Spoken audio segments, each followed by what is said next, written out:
What's up, beautiful people? This your boy Yarbo, aka Django 3000. We're DB Crappie Fishing and Outdoors. I'm glad you guys stopped by again today, man, and to check your boy out, man. But before I get started, man, if you like this video, man, make sure you hit that like button for us, man. We sure appreciate it, man. And if this is your first time visiting the channel, man, make sure you subscribe to our channel, man. Yeah, we trying to give y'all some great info and good content, man. So any support we can get, man, we greatly appreciate it, man.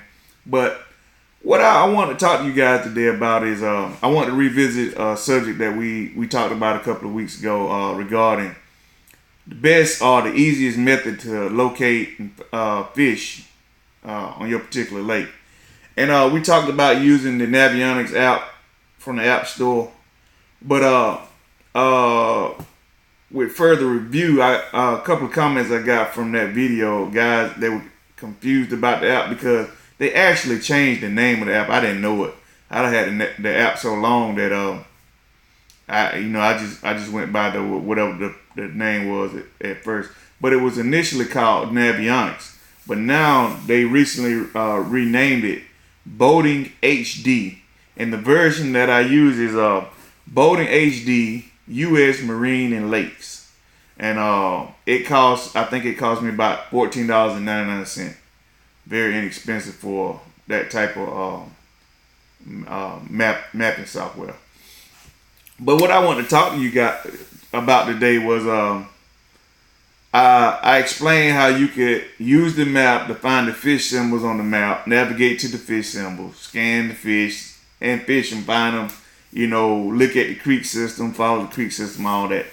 But what I wanted to revisit was the fact that every map on this app is not the same. You're going to have different maps regarding, either, I don't know if it's by state, county, or whatever.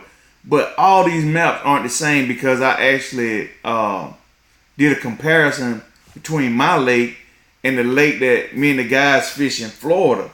And man, when I tell you, man, after further review, that lake map that was in Florida was way more in-depth, way more detailed than the map that I used at Lake Oconee. I guess I can explain it better by just showing you guys. If you would, just hanging out with me for a minute. Let me switch apps.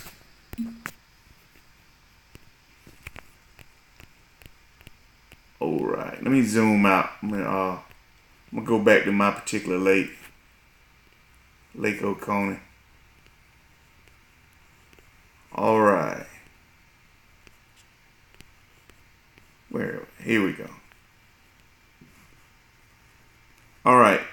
Last time we talked about this subject, we was talking about, finding the fish symbols, and going to scan those fish symbols and see what's under the water.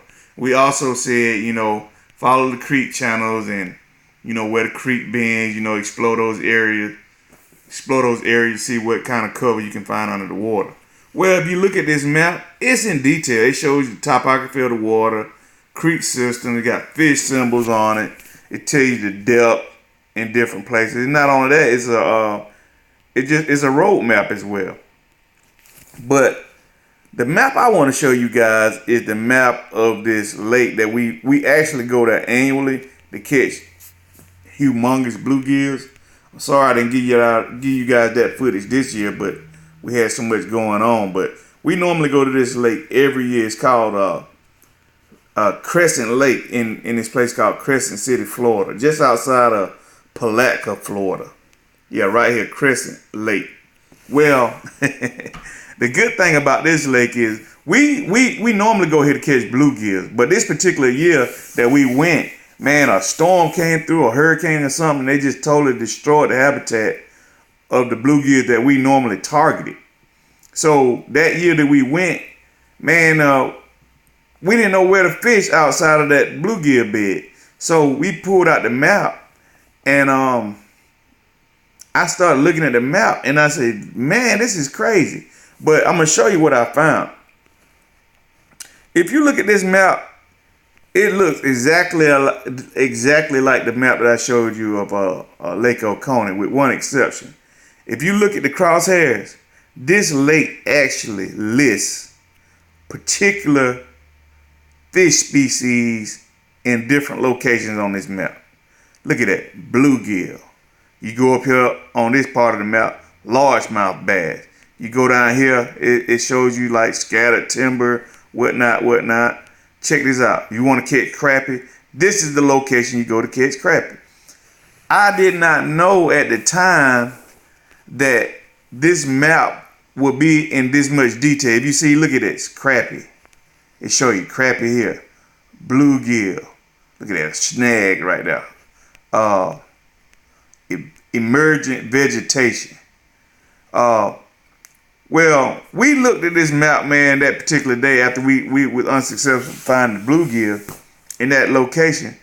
And we studied the map, man, and we found so many different target species that, you know, it was almost, you know, just pick where you want to fish. You know, this is the actual place we started at, Bear Island right here.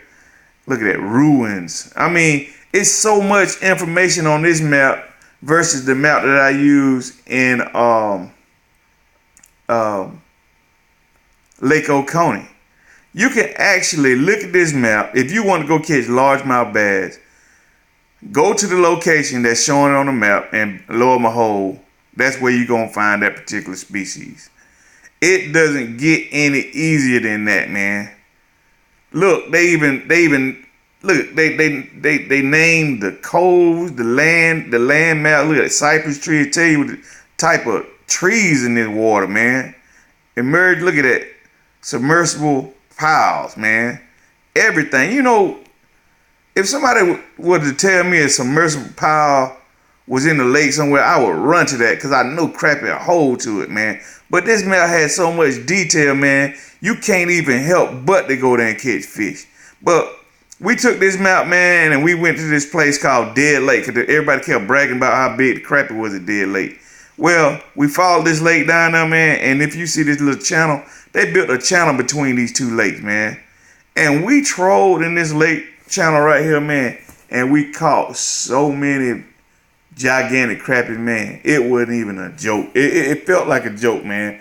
We went there to catch bluegill, but ended up catching crappie.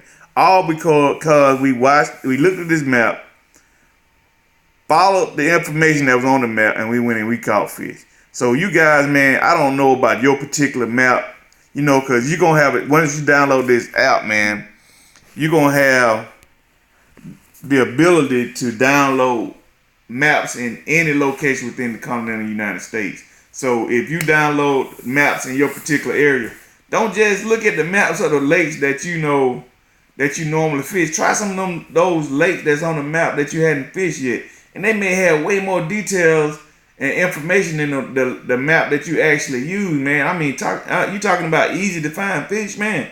You don't get no easier than that, man. So once again, man, it's just a tidbit of information them boys want to drop on you guys, man. You know, fishing is more than a hobby, man. It's an adventure, bro. Get out there and learn your trade, man. You know, make the best out of it, man. Fishing is good for you, bro. So if this information was good for you, hit that like button down there, and if, like I said before, if this is your first time visiting, hit that subscribe button, man. We sure appreciate all the attention we can get. But until next time, man, we're gonna drop another dime on y'all, bro. Them boys out.